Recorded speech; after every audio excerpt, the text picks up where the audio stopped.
உன் வார்த்தைகள் கேட்கப்பட்டது என்று வேதவசனம் சொல்லுகிறது. வித்தியாசம் உண்டாகும்படி செய்வேன் என்று கர்த்தர் சொல்கிறார். நான் உன்னை வெறுத்து விடவில்லை என்று கர்த்தர் சொல்லுகிறார். இன்றைக்கு கர்த்தர் நமக்கு தருகிற ஒரு வார்த்தை வார்த்தை வார்த்தை சிறுமையானவர்களின் நியாயத்தை விசாரிப்பார்.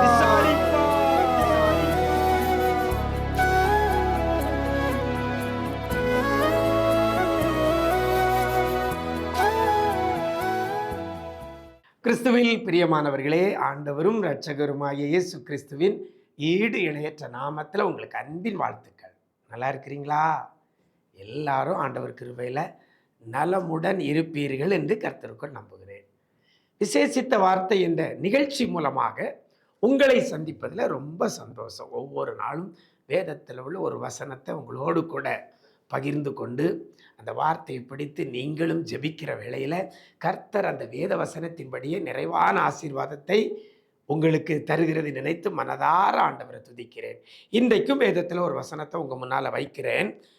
யோபுவின் புஸ்தகம் 36ஆம் அதிகாரம் 6ஆம் வசனத்தில் இவ்வாறாக சொல்லப்படுகிறது. எப்படி அப்படின்னா,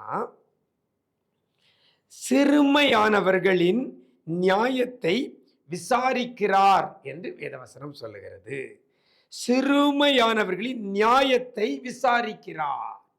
இன்றைக்கு நம்முடைய ஆண்டவர் விசாரிக்கிறவராயிருக்கிறார். இன்னைக்கு உங்களையும் விசாரிக்க போகிறார். எதை? உங்கள் நியாயத்தை, உங்களிலே காணப்படுகிற நியாயத்தை கர்த்தர் விசாரிக்கிறார். நீங்கள் யார்? யாருடைய நியாயத்தை விசாரிக்கிறார்? அந்த வசனம் சொல்கிறது, சிறுமையானவர்களின். சிறுமை அப்படின்னா ஒரு ஒதுக்கப்பட்ட, கண்டுகொள்ளாத, தனிமைப்படுத்தப்பட்ட, உதாசீனப்படுத்தப்பட்ட பிள்ளைகள் தான் சிறுமையானவர்கள். சாதாரணமாக சொல்லுவாங்க உலகத்தில், எளியவர்களின் பேச்சு அம்பலத்துக்கு எட்டாது அப்படின்னு சொல்லுவாங்க. எளியவனின் பேச்சு. அப்போ ஏழ்மையாக இருக்கிறவர்கள், பணபலம் இல்லாதவர்கள், அரசியல் பலம் இல்லாதவர்கள், அவங்க கண்டுகொள்ளாத நிலையில் இன்னைக்கு இருக்கிறாங்க. அப்படிப்பட்டவர்கள் சிறுமையானவர்கள். மற்றவர்களால் கண்டுகொள்ளாத லிஸ்டில் இருக்கிற பிள்ளைகள் தான் சிறுமையானவர்கள். இந்த சிறுமையானவர்களுக்கு நியாயம் கிடைக்கிறது அரிது.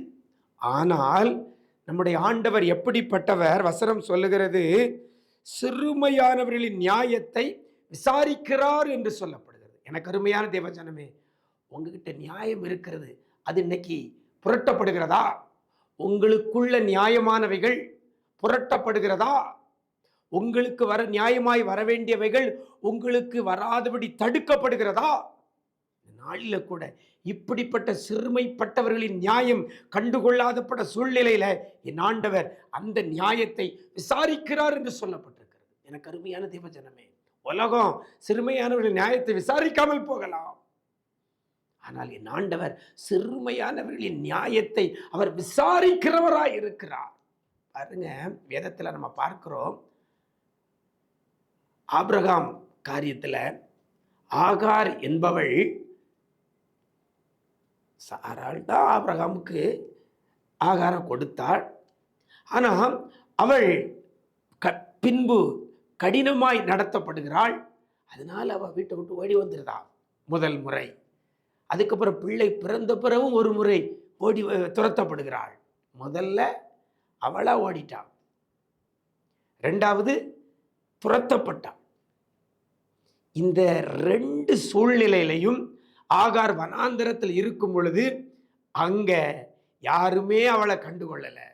ஆபிரகாம் கூட கண்டுகொள்ளல. வீட்டில் இருக்கும் பொழுது குடிக்க தண்ணீரை கொஞ்சம் கொடுத்துட்டு அனுப்பிவிட்டாங்க. ஆனா கர்த்தர் விசாரிக்கிறவர். அந்த வனாந்தரத்தில் ஆகாரே என்று சொல்லி அவளை விசாரிக்கிறதை பார்க்கிறோம்.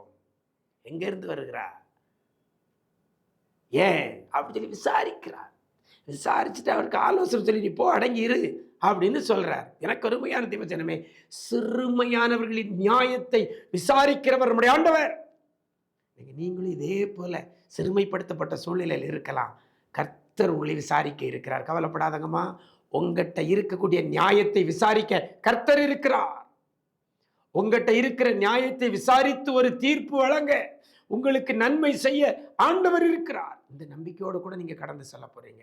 உலகம் விசாரிக்காம போகலாம், என் ஆண்டவர் என் பக்கத்தில் இருக்கக்கூடிய நியாயத்தை விசாரிப்பார் என்ற நம்பிக்கையோடு இருங்க. அவர் விசாரித்து உங்களுக்கு நல்ல முடிவை கர்த்தர் கொடுப்பார். அப்படிப்பட்ட கிருபை கர்த்தர் தருவாராக. நாம் ஜெபிக்கலாமா?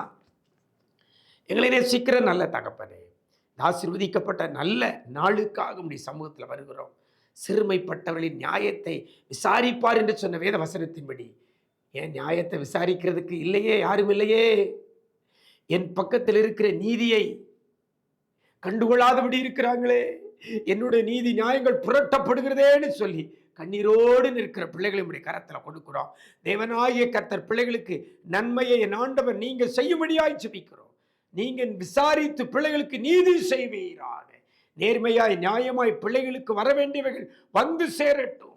தடைப்பட்ட காரியங்கள் பிள்ளைகளுக்கு வந்து சேரட்டும். ஆண்டவரே, பிள்ளைகளுக்கு அநீதி விளைவிக்கப்பட்டிருக்கலாம், என் ஆண்டவரே அதை விசாரித்து பிள்ளைகளுக்கு நீங்க நீதி செய்வீராக. நீங்க செய்ய போறதற்காக நன்றி.